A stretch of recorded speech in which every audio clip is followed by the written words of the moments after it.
It was a normal calm morning in a post-apocalyptic city and the sun was rising above the wall.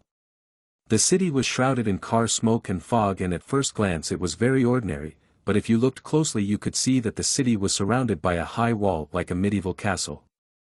Everything looked peaceful and there was nothing to portend trouble. But then what could the inhabitants be hiding from? Our protagonist went to Tony's barbershop to cut his wild and messy hair. The barber was skillfully working with scissors and was soon to finish the haircut. In the background the TV was on with the news, where they told that according to the analysis from different departments, terrors could invade the city, and asked everyone to try not to panic because the government had already sent hunters to ensure the safety of the citizens.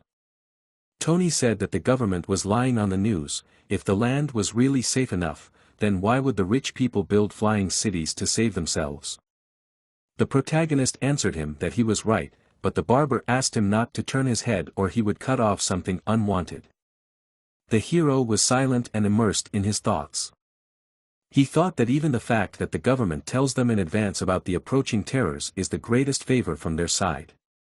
The wealthy powerful people of this world had built themselves special flying cities that soared high in the sky, and there they were safe, despite all the chaos that was going on below. And then he suddenly said that even that would be ended soon. His words perplexed the barber, who didn't know what he was talking about and even stopped cutting his hair. The barber Tony asked him not to joke around like that anymore. He hoped that as long as they had hunters and their skills this would never happen. Personally, he had never seen a terror and he wondered what they were like. Our hero looked at him askew and replied with a chuckle that they looked like the most terrifying monsters. While they were talking in the background, a government advertisement was running on TV about how to ensure your funeral. And in case the death was due to the terrors, a 60% discount was given. Tony nonchalantly continued to haircut our hero, wondering if he would ever meet the terrors. But no sooner had he finished his sentence than his head, and with it the whole building, was cut by a thin and precise cut. His head immediately split into two parts, splattering everything around with blood, but our hero sat in his chair without moving. There was absolute chaos in the city, buildings collapsing because of someone's powerful cuts. It turned out that these cuts weren't made with blades or any other weapons, they were made with giant scissors held by someone's disgusting hands. It was a monster that had scissors or scissor blades instead of arms, legs and other limbs, and now this monster was standing over the dead Tony and laughing disgustingly. It licked the bloody blades and ironically said it was apologizing for accidentally hurting him. She leaned over them and asked did he not remember her. He was the one who had fired her that time, hadn't he? But she quickly got bored of talking to the corpse and turned her attention to the customer who was still sitting in the chair. And she excitedly exclaimed that there was another customer to play with. She went up to him and with her scary smile asked him if he was afraid of her or if he wanted her to practice on him too. But then his face contorted into a grimace of rage and he exclaimed, "My hair." He was furious that Tony had cut off the extra when he lost his head. Monster was surprised at this behavior of his. She couldn't believe he was bothered by all this just now and promised that she would fix it now. And said that this time she would try to be more delicate with his flesh. She started to close her scissors, going to take his head off as well. He had to do something or he'd be following Tony's fate. So he shouted Tong's name, calling for his assistant. She immediately appeared and asked how many times she had to tell him not to call her like that. His arm was immediately enveloped in living growths like some terror. And on that growth, an eye appeared. In the next instant, he dodged the scissor strike and pulled out a katana from the growth on his arm. Tong indignantly asked to be called a slasher. And for good reason, because the katana, which was one of Tong's abilities and herself at the same time, chopped absolutely everything. Our hero used it without delay. And chopped up the monster along with his menacing scissors. The monster couldn't believe it and its wounds glowed with black and red lightning discharges. Our hero didn't pay attention to her anymore and put on his hood to avoid getting dirty and got ready to leave. And in the next moment the monster showered everything around with a fountain of blood. It was the end for her. Our hero started to take off his hood and said sorry. "I'm sorry I cut your flesh on purpose." But for such pathetic behavior, he was immediately slapped by Tong, who told him to stop sounding so cool. And then she smugly asked him how many times she had to tell him to call her Mrs. Slasher. But the protagonist didn't learn from his mistakes and continued to annoy her by saying, "Well Tong, no problem Tong." Such insolence made Tong's helmet light up with rage and she asked if he was up for a fight. Our main character's name was Li Fan and he was a D-rank terror hunter. And right now, he was looking at his messed up hair in the mirror. While Tong was laughing at him saying what an ugly hairstyle and she thinks it suits him. The so-called terror hunters are a group of people who exist to fight terrors. Their rank is determined by the government depending on their strength. But our hero was different from all of them because besides that, he was also a traveler from another world. Tong was rushing Li to absorb the power of the terror faster. Without wasting any time, he stabbed his katana into the defeated terror and the power of that monster immediately began to be absorbed through him. This was another feature of him as a person who had been transported from modern times to the world of fighting terrors, and thus he deserved to have his own system whereby every terror he defeated was absorbed by Tong, who liked it all very much. After absorbing the terror's power, Tong could modify and improve its various weapons and equipment according to its needs and desires. But this terror was very weak and there was almost nothing to take from it. While Tong absorbed the rest of the terror's power, our hero stared thoughtfully at one of the flying cities. He reflected that he never wanted to be like the other travelers who killed terrors just for power, fame, and money. But he had another goal that he had been working toward for 5 whole years. He just wanted to complete his mission to end it all and go back to his peaceful life in his home world. He thought longingly of his family, his mother, his father, and especially his little sister, who had been kidnapped in front of his eyes 5 years ago and there was nothing he could do then. But now he was determined to find his little sister Yike. But his memories and thoughts were interrupted by Tong, who tiredly pointed out that he was sucking the last juices out of the monster and he should have stopped long ago. The only thing Li could say was, "Ouch." He pulled out his katana and the dried corpse and asked Tong how many terrors did he need to kill to get home. Tong opened the information window to see. It turned out that he had already killed 9,995 terrors and only had 5 left to complete the main mission. Li repeated thoughtfully, "The last 5, he had just a little more to go. And he would finally be able to leave this cursed world." And just in front of him, as if to order, appeared 5 terrors that broke everything in their path gradually approached him. They were the very same terrors that were talked about in the news.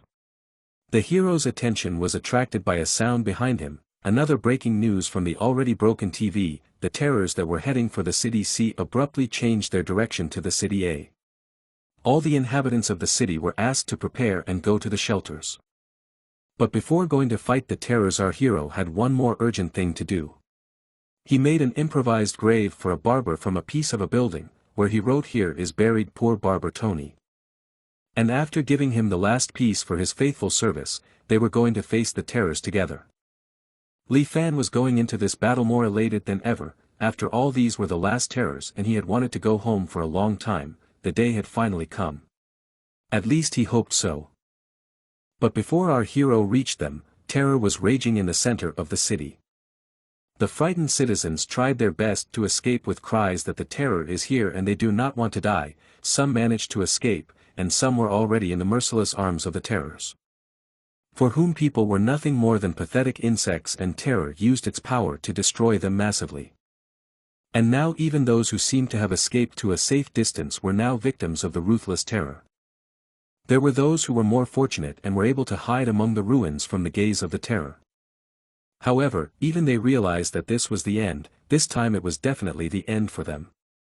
After all, even their defenders, the guardians of the city A, Wan Feilu under the nickname Feet Without a Shadow, and Tom under the nickname Cat Man, were defeated, and now they ordinary people have no chance to survive and the terror will devastate their city to the ground. But one of the survivors reassured the other that they still have hope. For before this attack, 3 hunters had come to their town. One of them a true legend and a powerful rising star. He was already approaching the battlefield surrounded by yellow lightning discharges. He landed on the battlefield right between the terrors and the fleeing people, raising a cloud of dust and lightning. The hero was excited about the battle and was confident in his strength. He said that it looked like he wasn't quite too late and he wasn't called Lightning Wang Lei for nothing. He leisurely and theatrically counted all the terrors on his fingers and found out that there were 5 of them. And then joyfully announced that today he would definitely increase his rank when he defeated them all. But he didn't have time to rejoice for long because a shadow immediately loomed over him. It was the shadow of the foot of one of the terror who was about to crush this arrogant insect. And with a cry of death, he unleashed his full power on the place where the hero had been a moment ago, scattering stones in all directions. But as soon as the dust cleared, the terror was surprised to find the place empty. He didn't understand where his victim had disappeared to. The hero was already behind him and told the monster that he was too slow. The hero was preparing a counterattack and was already shrouded in flashes of lightning, preparing his lightning strike, rushing at the enemy. He was as fast as lightning. And in the next instant, his strike hit the terror directly. The battlefield was shrouded in clouds of smoke and dust, nothing could be seen. But even without seeing the results of the blow, the surviving townspeople immediately began to cheer with joy. They thought they were saved and the hero had already defeated the first terror. One of the guys who were hiding among the ruins started pulling out a book from his backpack and telling the other that this hero was the most famous rising star of the government, so he was very glad he could buy his book before he became famous at a low price. He thought what a great guy he was. The book was called Terror Hunter and it was the 7th Terror Hunter book released by the Hunter Guild. It contained all C-ranked hunters, including those with Lightning Wang Lei. This book originally cost 2,998, but if he wanted it, he offered to buy it from him for 5,000. The latter advised him to stop speculating at least at a time like this. The next moment his eyes filled with horror when he saw that the one who had tried to sell him the book a moment ago had been impaled by several tentacles. It was another terror that had found their hiding place and was destroying what was left of the corpse with the words, "Die human." The survivors were desperately trying to run far away. From the remains of the corpse, monster picked up a book and began to read it thoughtfully. He wondered what kind of book it was about hunters. Was it a new method of fake triumph created by inferior creatures in an attempt to feel protected?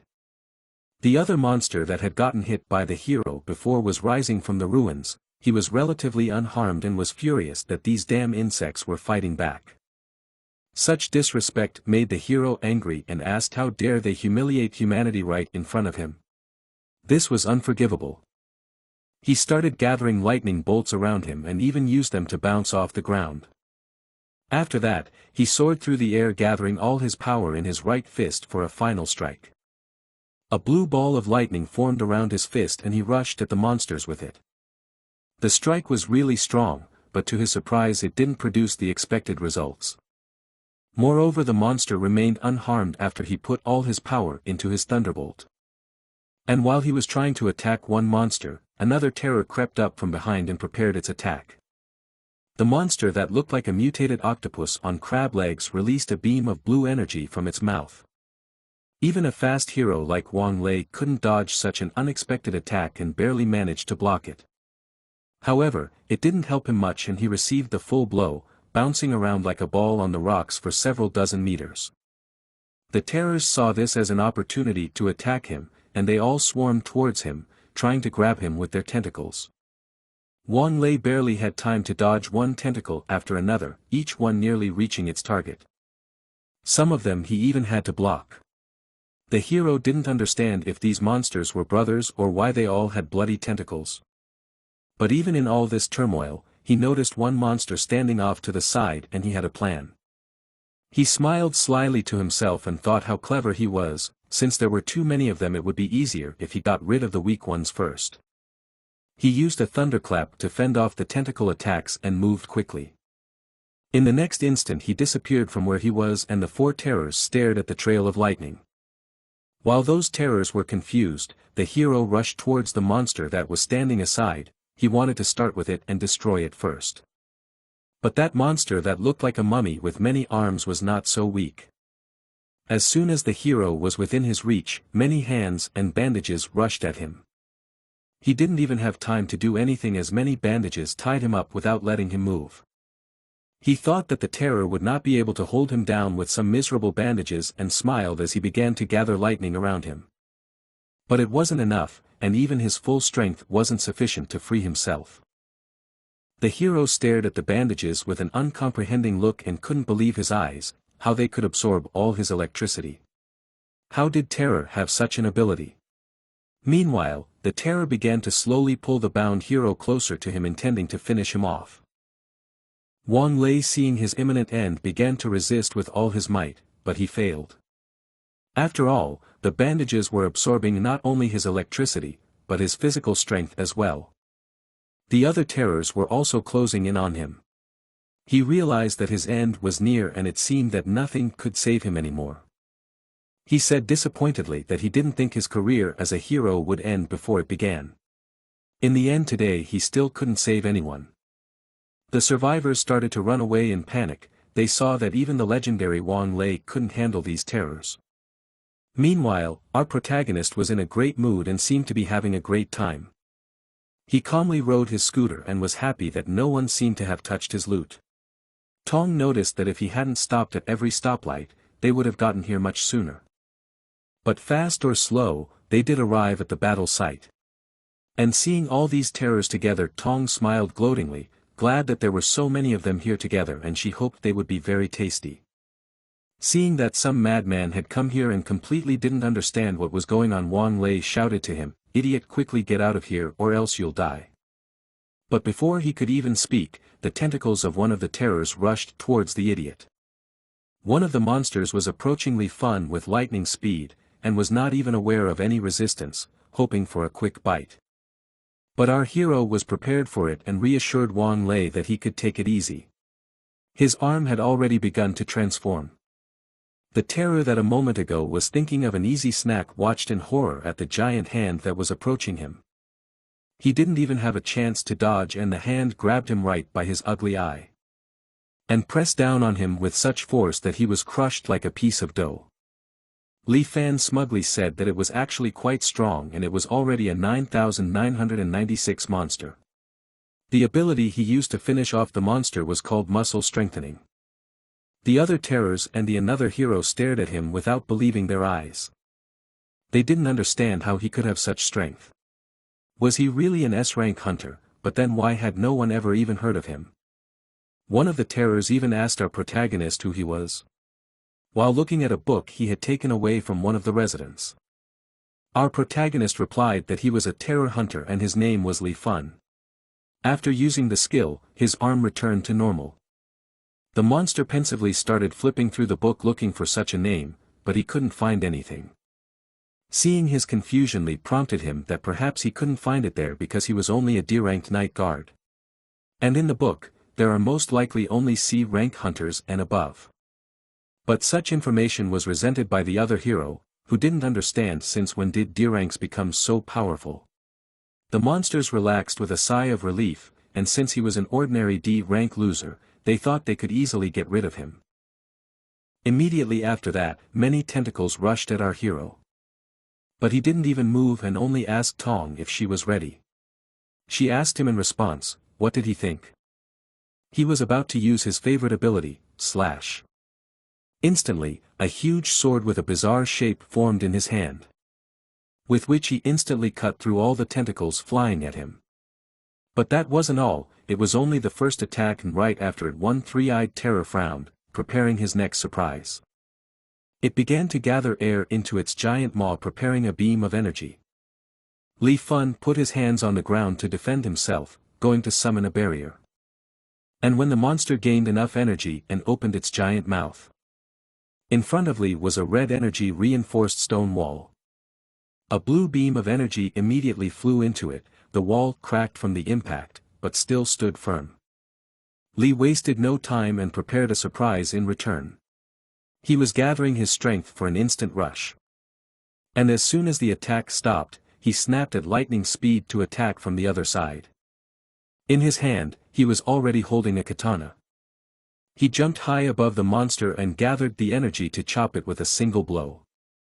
Which he did, adding another monster to his score. There were only 3 left. The remaining terrors, seeing the fate of their fellow terror, were frightened at the mere sight of our hero. Lee decided not to give them time for respite and prepare a plan, and immediately rushed towards them, telling them to keep up with their already deceased brethren. He decided to attack the black octopus first. But suddenly his seemingly fatal blow was blocked by the monster's armor. It just didn't penetrate its skin. Lee stared at his sword and at the monster without believing his eyes. The second monster had already started to chuckle at him, saying that it looked like his pity sword was unable to pierce through their armor. Such words made Tong furious.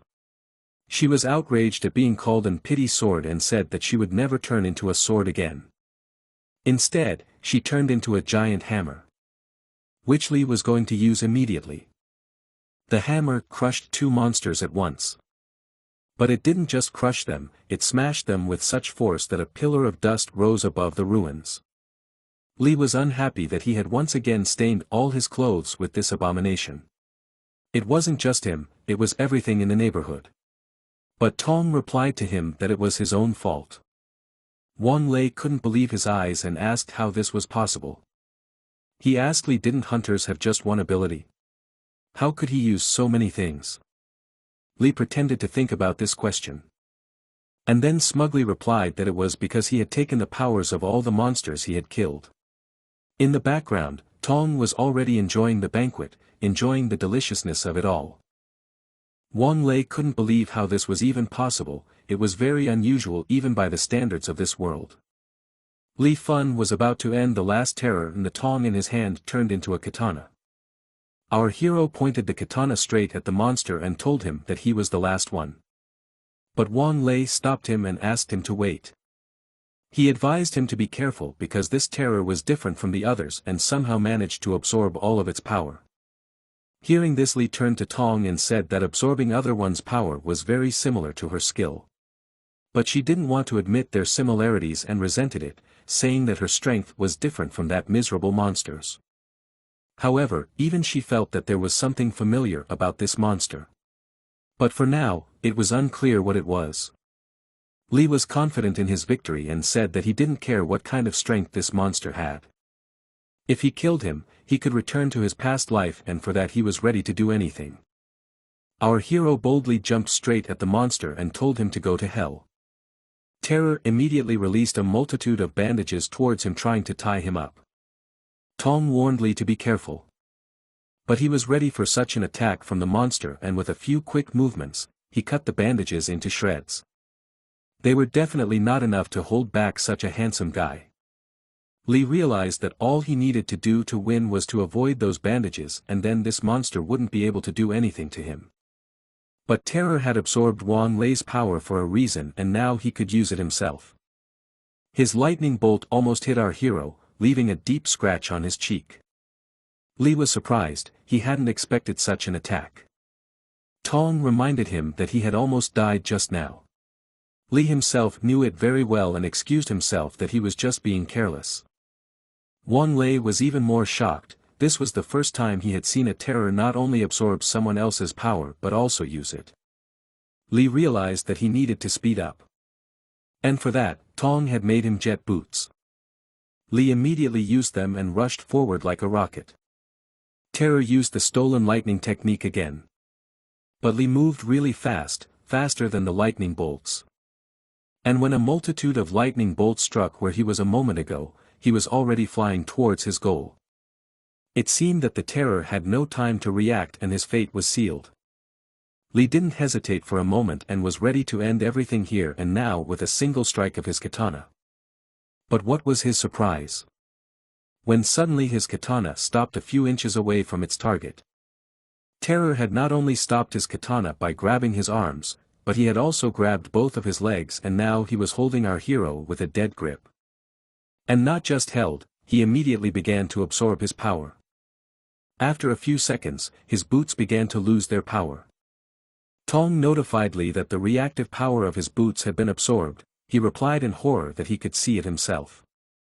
Terror was going to use his new power immediately after the absorption.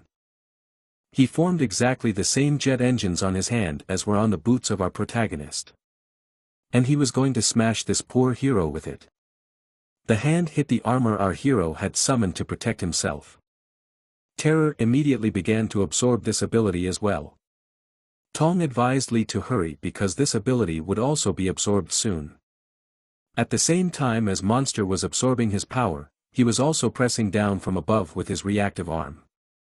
Lee could barely hold on and his arms swelled up so much from the exertion that they tore his clothes.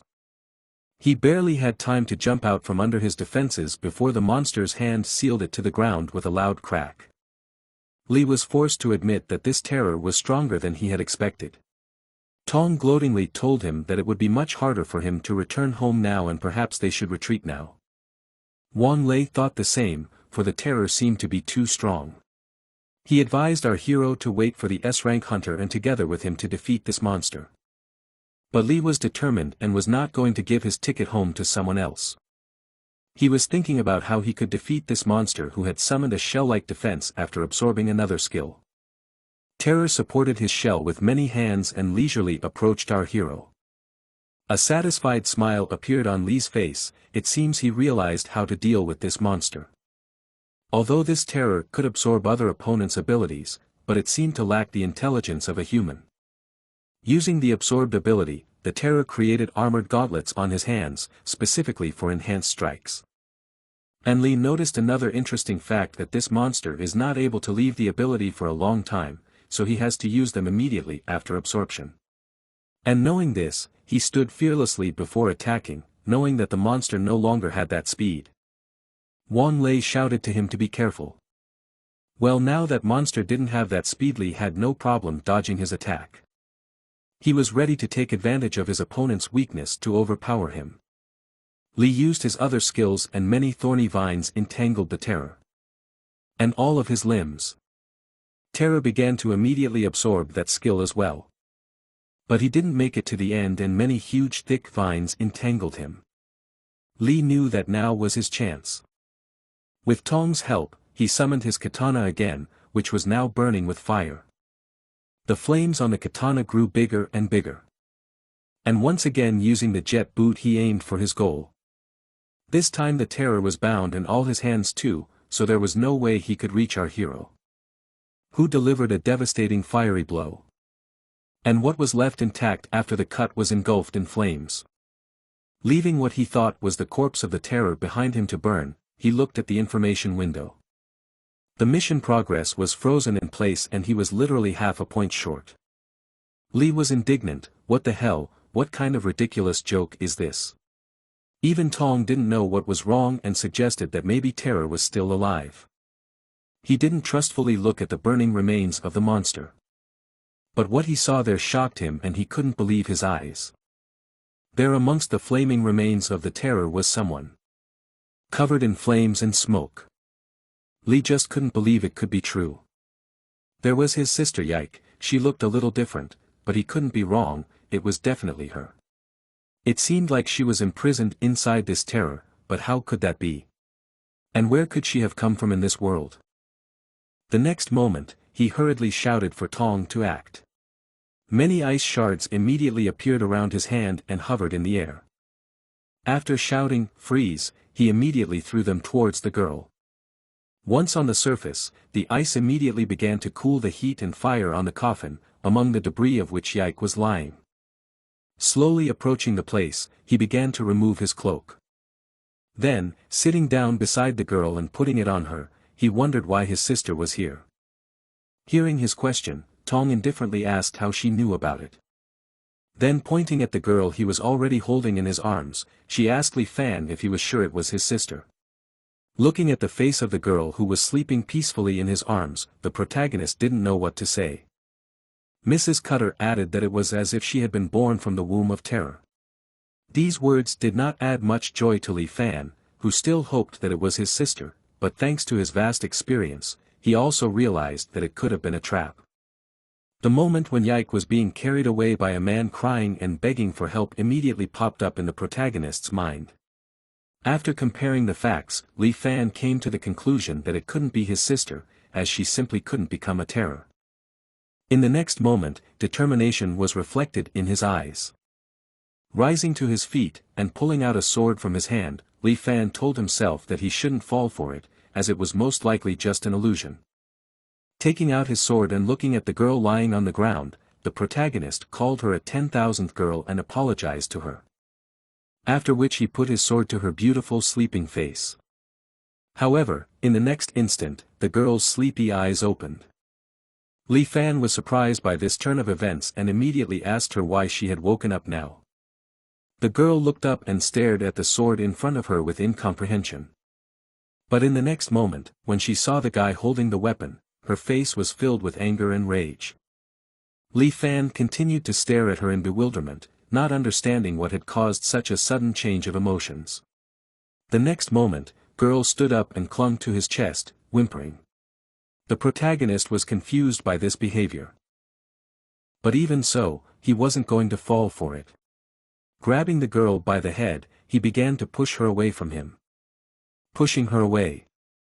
He coldly ordered her to stay away from him, adding that she couldn't fool him. The next moment there was an awkward pause. The girl stared bewildered at the sword that was pointed at her, and with which the protagonist cut the cloak she was wearing, exposing part of her body. However, the girl suddenly moved towards the sword, and blood came out of the cut skin. Li Fan, though he was the one who was going to kill the girl, but the fact that she climbed onto the sword herself shocked him. But the girl did not stop there, and the next moment she wrapped her arms around the sword and stabbed herself even harder. As a result of which both the wound and her mouth bled. The girl with her glowing violet eyes stared at the protagonist with a sad look. Suddenly, she raised her trembling hand. Touching his cheek, and looking at Li Fan with a warm smile on her face, she said in a hoarse voice, "Bro, der." The main character opened his eyes wide and stared at the girl with bewilderment and shock. But in the next moment, she closed her eyes and started to fall to the ground. Li Fan caught her and removed the sword from her body, coming to his senses, shouted excitedly, telling her to come to her senses as she was about to die. Tong, who was hovering nearby, said that it would be better for her to die so that he could return to his world, then added that she was just a terror anyway. Hearing these words, Li Fan gritted his teeth as he realized that he was now acting on emotion alone. Taking the girl by the shoulder, he wanted to pull her away. But in the next moment he saw the scene where she looked at him with a gentle smile and called him brother. If there was even a chance that it was real, then. In the next second, the main character without turning around loudly called out to Mrs. Cutter, telling her to use quick healing. As soon as he put his hand on the girl's wound, she immediately began to emit a green healing glow. And just a moment later, the wound on the girl's body healed almost instantly. Tong, watching all this, could not help but wryly ask his master if he did not want to return to his homeworld. He continued to use healing and replied that he just didn't want to kill someone who was wearing his sister's face. And so it would be easier for him to kill another terror to complete the mission. He then put his arm around the girl's shoulder and lifted her into his arms, adding that she looked exactly like his sister, which could be an opportunity for them to connect and find out the truth. Suddenly, a voice sounded behind the departing protagonist, telling him to stop. It was the same yellow-haired guy that Li Fan had saved from death. Putting his hand on his chest, he said that his name was Wang Lei and that he had recently been promoted to S-rank. He then loudly added that he was very impressed with the abilities he had demonstrated. After bowing, he respectfully asked Li Fan if he would accept him as a disciple. This turn of events surprised everyone. However, the protagonist immediately said no. Wang Lei came closer and awkwardly chuckling and scratching the back of his head, he asked why he would not accept him as a disciple. Li Fan replied that it was too problematic for him, adding that he would soon leave this world anyway. Hearing the answer, the guy laughed awkwardly again. As he continued on his way, the protagonist irritably asked Wang Lei, who was following him, why he was following him when he had already explained to him that he was not accepting disciples. He scratched the back of his head and replied that his house was also that way. After climbing the stairs and finding himself on a floor with two neighboring apartments, Wang Lei happily pointed to them and called Li Fan master, saying that he really wasn't lying to him. The latter irritatedly replied that he shouldn't call him that. After entering his apartment, the protagonist tried to close it with his foot, but he was unable to do so. Wang Lei, who was walking behind him, started banging on the door, calling him master and asking him to let him in, as he wanted to learn his techniques and become stronger. But his attempts failed, as the next moment the door slammed shut in front of him, throwing him backwards, after which Li Fan's irritated voice told him to get lost. As the protagonist gently placed the girl on the sofa, Wang Lei's cries could not stop coming from behind the door, asking him to think about it. Turning to Li Fan, Tong called him heartless, and added with a smile that that guy really was sincere. To which he replied that he didn't want to get involved with someone from this world. Getting up from his knees, and looking at the girl lying on the couch, who resembled his sister very much, the protagonist thoughtfully said that he might know the origin of this terror. Looking at the floor and his clothes, which were all dirty and bloody, he turned around and headed out of the room, intending to take a bath. Tong immediately asked in a provocative voice what he would do if the girl woke up while he was taking a bath. The protagonist immediately thought about it, as he had not thought about such a scenario. Then raising his hand, which immediately glowed with pink light, he tied the girl with some pink material from his hand, resembling rubber. After saying that this should be enough, he headed for the bathroom. What he didn't notice was that the girl had already woken up the next moment and opened her eyes wide. After undressing, Li Fan climbed into the bathtub filled to the brim with water. After taking a comfortable position, he blissfully remarked in a happy and relaxed voice how nice it was to take a bath after a stressful day. Turning to Tong, who was swimming 100 meters with a serious expression on her face, he asked her what would happen to her if he returned to his world. She flipped onto her back and began to swim backwards and replied that in that case she would have to find a new host. Hearing the answer, he asked what system they used to choose hosts, and what the system itself got out of it. She leaned against the side of the bathtub with a bored look and asked him if he would believe her if she said she was bored. Li Fan turned his head to the side and said that it was okay if she didn't want to talk about it. The next moment, some sort of bang was heard, causing the protagonist to turn towards the door. Behind the blurred glass of which some silhouette could be seen, which was the cause of the noise. Suddenly the door broke with a rumble and flew aside. Immediately behind the door appeared the girl, who at that time must have been lying on the sofa.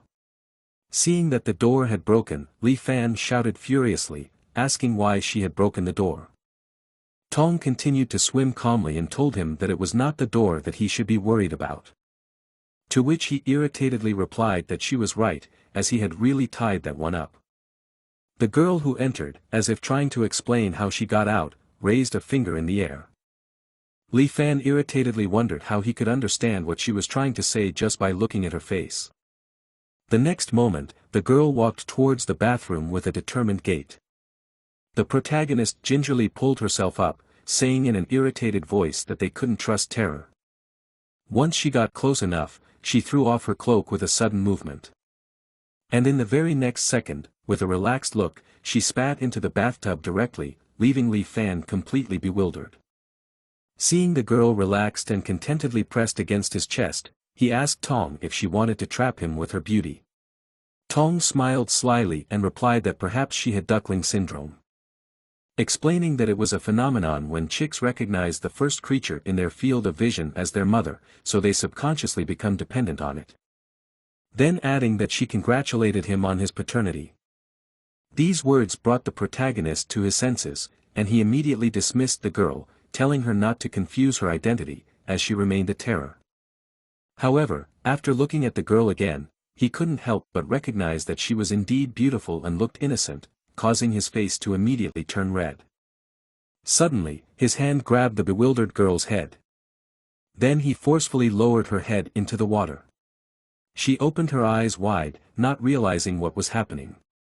Noticing that Li Fan was blushing, Tong asked him why he hadn't gotten rid of her yet, to which he turned away and said that it was better to leave it as it was. When he let go of the girl's head, the protagonist pointed his finger at her and asked her what her name was. The girl hesitated, as if remembering what it meant. But after a moment she answered with a happy smile on her face that her name was Alice. Breaking their happy atmosphere, Tong asked how long they were going to be here, since the water was already cold. Li Fan, still red from the hot water or embarrassment, replied that it would be a while. The sound of the hair dryer Li Fan used to dry the girl's hair could be heard in the room. After he finished drying it, he said that now was a good time to talk about why she looked so much like his sister. "Alice is your sister?" she asked, looking at the protagonist. Putting down the hair dryer, he turned to Tong and said that it didn't look like she was smart. Mrs. Cutter replied that they probably wouldn't be able to get the information they wanted from her either. Opening the closet where his clothes were hanging, Li Fan took out a set of clothes and threw them to the girl and said that she could wear them for now. Not paying attention to him, the girl immediately started to change her clothes, causing him to turn away and tell her not to change in front of him. After changing and standing on the floor, the girl looked at her clothes and told him she was done. Her pretty and cute face, combined with her beautiful figure, was so attractive that the protagonist couldn't take his eyes off her. When he came to his senses, he took her by the shoulder and told her that he would buy her some clothes tomorrow.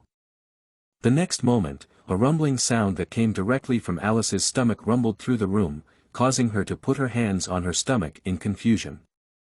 Seeing this, Chief Li Fan said that now was the right time to eat.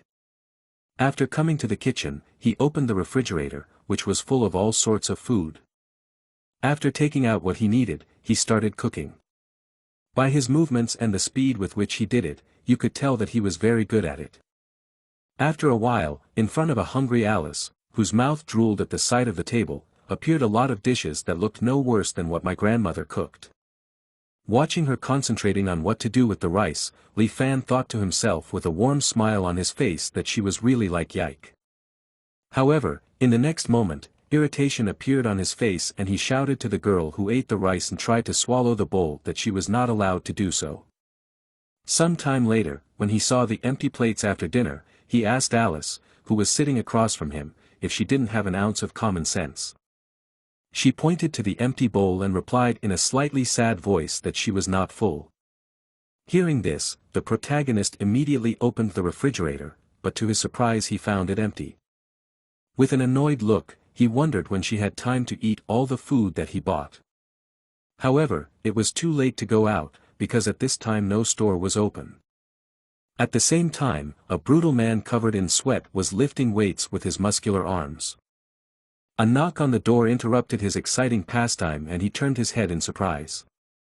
When he opened the door, he found that behind it stood the guy whose student he wanted to become, as well as a girl who was hiding behind his back. Turning to the protagonist, he asked in surprise if he had come to take him on as a student. To that he did not change his face and replied that he did not call him that. Then pointing to Alice, he asked if she had food, explaining that the girl had a very good appetite. After placing a whole bunch of canned food and snacks on the table, Wang Lei said that his master and his mother could have whatever they wanted. Wang Lei irritatedly replied that she was not his mother. Alice's eyes lit up at the sight of the food. Left alone with the food in front of her, she stared at it. A moment later, however, there was no trace of the pile of food. The food had fallen into the bottomless stomach of the girl, who was chewing on the leftovers sticking out of her mouth. What they saw shocked both guys, as they had never thought that all the food would run out so quickly. In the next moment, Wang Lei was shocked and asked how she could eat it all at once, while the protagonist angrily clenched his fist and said that it was impossible to eat it all together with the package. He ruffled the girl's hair and asked how she could be such a glutton and still be so thin. Hearing this, Tong jealously replied that the system was still much prettier. After a while, putting his hand on his rumbling stomach, Li Fan said that he had been so busy feeding Alice that he had forgotten to eat. Hearing this, Wang Lei said with a smile that he knew just the right place to eat even at this late hour. After a while, their company arrived at a brick building with two men standing near the entrance. Greeting one of them, who was an acquaintance of his, the yellow-haired guy smilingly asked him if he was still on guard today. He replied that the place was so noisy that it was impossible to quiet it without a strong man like him. He opened the door and let them in. Following Wang Lei down the stairs, the protagonist pointed out that this place didn't look like an ordinary grocery store. When he addressed him as a master, he told him not to think wrongly about this place just because of its appearance. When he went to the door and opened it, he said that he was happy to welcome them to the underground paradise of a city. Li Fan and the girls' mouths fell open in surprise at what they saw. A huge hall filled with many young people singing and dancing to loud music opened before their eyes.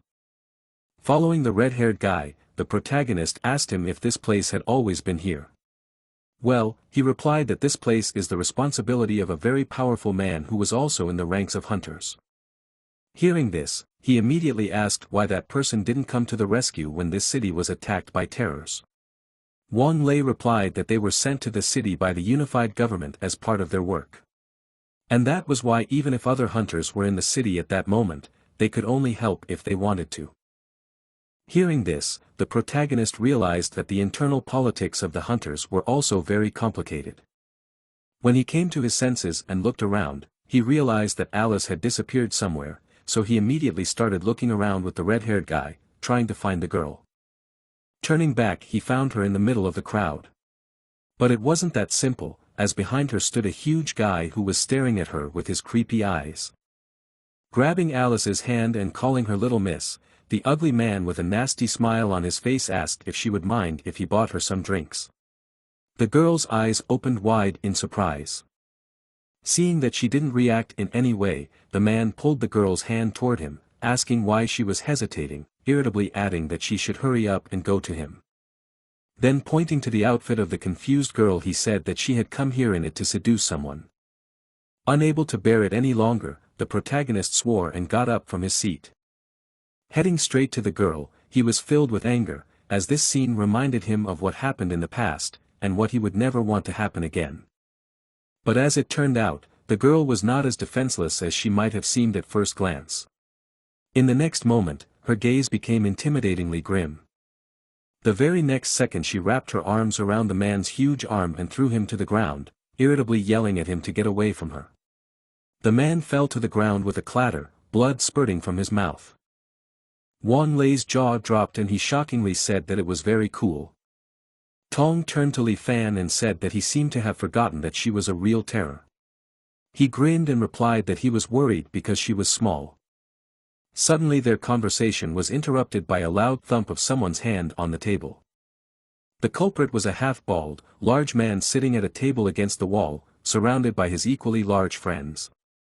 Standing up from the table, he turned to the girl and asked her in an angry voice how she dared to touch a member of their gang, bald, and then added that she wanted to get out of town. Hearing this, the protagonist was puzzled and asked why they called themselves the Bald Gang if they had hair. On what those showing their muscles and also flashing half-bald heads, replied that he did not understand anything. Explaining that the bigger their baldness, the stronger they became. To which the man scornfully replied that it appeared that they were all weaklings. The next moment, they all rushed at the protagonist, intending to teach him a lesson. At the same time, a strange pink substance began to gather in Li Fan's hand, which in the next moment formed into the handle of a hammer. Taking it with both hands, the protagonist stood up in a stance. And then swung it hard and fast. He struck the big guy closest to him with all his might. His eyes rolled back in pain and his nose bled. The impact was so strong that he flew backward at the speed of a cannonball and crashed into the members of his gang who were running after him. As a result, the entire Baldy gang was defeated in one blow. Alice enthusiastically raised more fingers to the top, looking at Li Fan with eyes glowing with admiration and calling him brother, saying that he was so strong. Li Fan replied that she should call him Li Fan. Wang Lei was frightened, and excitedly asked how the protagonist could use his ability here. To which he asked in response, couldn't he just fight back? To which the yellow-haired guy replied that if someone found out that he used his ability in the club, they would be finished. "You're already dead," said an unfamiliar voice that made the guys turn their heads in his direction. Walking towards them was a tall, pumped-up man with a bald spot on his head, who looked much stronger than the gang members from before. He was ranked 8th among the C rank, and was nicknamed the Mediterranean tyrant Li Weidong. Turning to Li Fan, he asked if he really thought that there was no one who could keep them in check. Walking up to Wang Lei and patting him on the face, he asked in a snide voice if he dared to challenge him after reaching C rank. The protagonist turned to the yellow-haired guy and asked him who the old man was. He replied that he was the Mediterranean tyrant Li Weidong, who was the leader of the bald-headed gang in a city. Hearing this, the protagonist was surprised at how many bald men there were in this world, since they even had some sort of branch offices. However, his thoughts were interrupted by the gang leader, who came closer to him and called him a bastard. Then he clenched his huge fist and grinned a nasty smile and told him to get down and beg for forgiveness in front of the whole bald gang, and then he would spare him on behalf of the owner of the club. Not really afraid of the threat, and looking at him with a cold gaze, Li Fan asked what would happen if he didn't do so. Hearing the protagonist's words, he smiled evilly. The next moment, he angrily shouted at him to go to hell and swung his fist at him. However, the fist did not reach the target, as it was stopped by a cold female voice, which ordered him to stop. The owner of the voice was a woman with a beautiful figure. She was wearing a tight dress, and it was difficult for any of the men standing there to take their eyes off of it. The guards who appeared with her immediately cleared the way for her. Holding a curel in her hand, she said that she would like to see those who dared to make trouble on her territory. Upon seeing her, the big guy smiled awkwardly and greeted the woman by calling her boss Nya and adding that he hadn't seen her in a long time. Then pointing his finger at our couple, he added that that little thing was the first to start, so he had to act. Hearing his words, she slowly walked towards the protagonist, who looked at her indifferently. Approaching him almost point blank, she coldly asked him if the big guy was telling the truth. But Wang Lei intervened and respectfully asked the woman not to be angry and to forgive them, adding that his teacher didn't know the rules and didn't want to offend her. After taking another drag, she addressed him like a lay kid and asked him since when did he have a teacher. He tried to smile and replied that it was not long ago. The next moment, the leader of the bald gang leaned over to the woman and said that their gang was willing to pay double damages in return for a small request. The woman didn't turn around and asked what that request was. The man pointed his finger at Alice, who was trying to put a bowl full of apples in her mouth, and told the woman that she was the reason why everything started, and that he wanted her to let him deal with her personally. When the girl heard her name, she turned her head, trying to understand who was calling her. Li Fan's face turned cold and gloomy after hearing the big man's words. He immediately moved towards Alice with determination. Wang Lei wanted to stop him, telling him not to act rashly as he was sure that he would be able to negotiate. But he was not going to stop, and gloomily walked past Boss Nya and the gang leader, who looked at him in surprise. When he approached Alice, Li Fan immediately took away the bowl she was trying to swallow, irritatedly reminding her that he had already told her not to eat the dishes. At this disrespectful behavior of the guy, a vein of anger swelled on the woman's face, as she couldn't understand how he could not be nervous in her presence. Turning to him, she asked the protagonist if he had heard the proposal. He continued to squeeze Alice's cheeks, who was still trying to get her bowl back, and replied that he had heard everything perfectly well.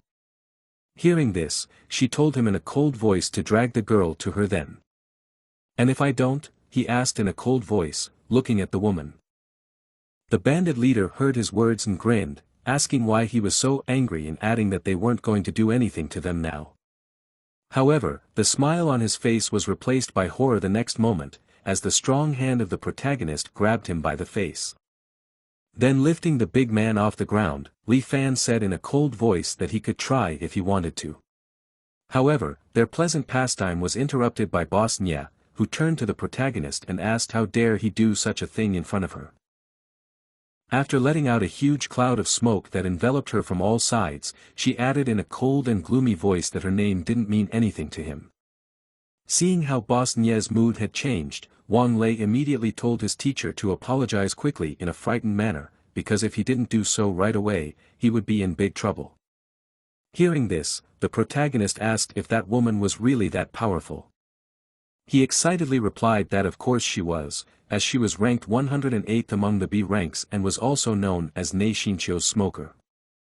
Unable to tolerate being treated like this anymore, the woman exhaled a large amount of smoke. The next moment, something like a spear was formed and flew at a high speed straight towards Li Fan, who was still holding the big man. Seeing the approaching danger, Wang Lei panicked and shouted to his master to dodge. However, despite the approaching danger, Wang Lei continued to stand there, looking at the approaching spear. The next moment there was the sound of flesh being cut and a painful groan that belonged to none other than the gang leader. Blood spurted out of his mouth as his hands, which he was holding tightly to Li Fun, began to fall down exhaustedly. After the protagonist let go of the big guy, whose stomach had been punctured by the woman's smoke attack, his lifeless body began to fall to the ground. But nothing ended there yet. As the cloud suddenly burst out of the man's body, formed into a clawed paw, headed straight for the protagonist. But even though the attack was unexpected, he managed to dodge it. The next one did not follow, but the hall began to fill with smoke.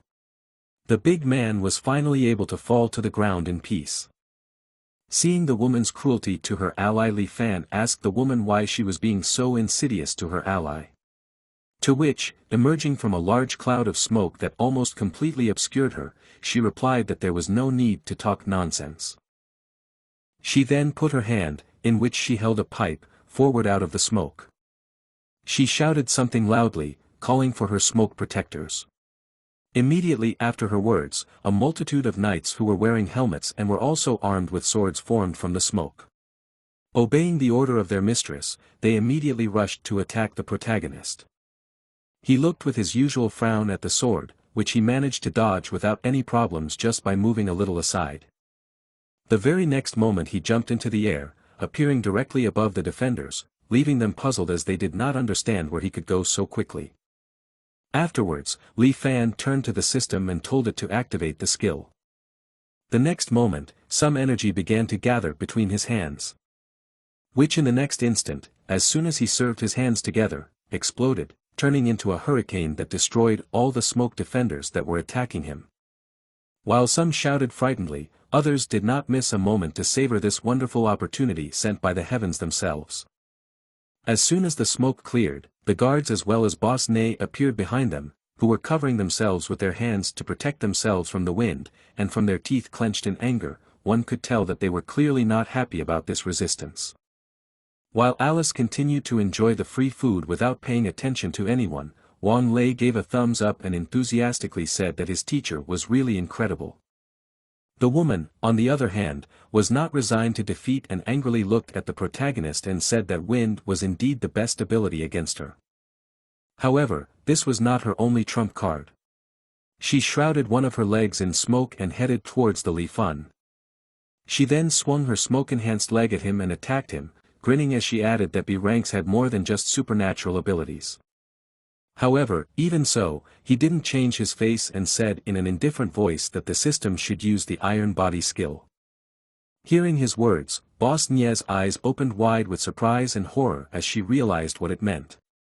But it was already too late.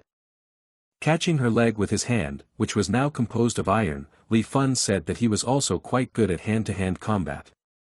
But that was the end of his pathetic speech, because the next moment, he blushed and looked away.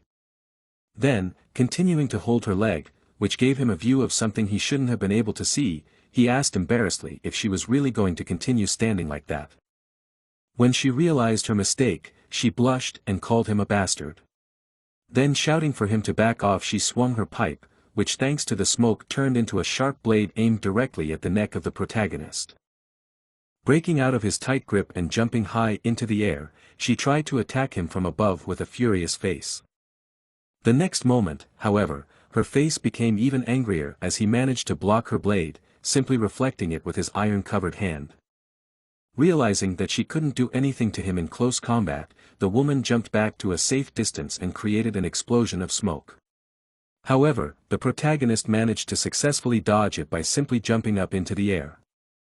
But he was not going to constantly just shorten and defend himself, and the next moment surrounded himself with a reddish substance. He put his hand in front of him and shouted to the system to use the skill of binding. As a result, the next moment the girl to her surprise was bound, unable to do anything or move. The frightened bodyguards immediately began to ask if she was all right, and said that they would help her, but she shouted at them not to move. Without as much anger as before, she looked at the main character and asked him who the hell he was and what rank he was. He scratched his head nonchalantly and replied that his name was Li Fun, and he was a D-ranked hunter. Boss Nia gritted her teeth in anger as she looked at the guy, wondering if he really was a D-ranked hunter, and if so, how could the system be so wrong in determining his strength level? The pause was interrupted by a noise coming from where the big guy was supposed to be lying. Turning their heads, they were surprised to find that he was alive and could even stand up. The protagonist smilingly turned to him and asked if he was going to fight anymore. But in the next moment, he heard Wang Lei shouting at him to dodge. However, Li Fan stared at the big man, who suddenly became even bigger, froze in place trying to understand what had happened. In the next moment, the former gang leader's huge fist hit the stomach of the protagonist who was frozen in place with all his might, and he immediately cried out in pain.